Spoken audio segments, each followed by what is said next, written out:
Тажик тараптын аскердик кол салуусунан кийин жабыр тарткан турак жайларды куруп баштаганда өкмөт жаңы жылга чейин баарын бүтүрөбүз деп сөз беришкен.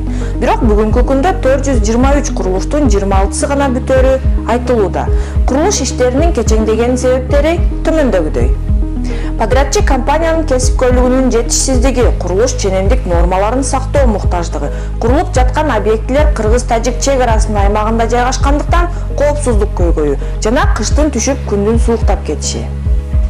Интербилим Ош коомдук уюму байма-бай Баткен элинен кабар алып, турак жайлардын жай курулуп жатканын айтканда, алар алдап жатышат. Эл душмандары курулуш убагында бүтөт деп айтышкан. Азыр эми калган турак жайлар 2023 жылдын жаз айларында бүтөт деп жатышат. Дагы бир айта кетчү нерсе, курулуш иштерине Өзбекстандан дагы жумушчулар тартылган. Азыр эми аларга айлык маяналары берилбей жатканын айтып, жардам сурашууда. Мамлекеттик архитектура, курулуш жана турак жай коммуналдык чарба агенттигинин директору Нуртазин Жетибаев айткан көйгөйлөр чындыкка дал келеби? Же Баткенге бөлүнгөн акчаны өкмөттө отурган кээ бир келемиштер сугунуп кетиштиби деген суроо жаралат.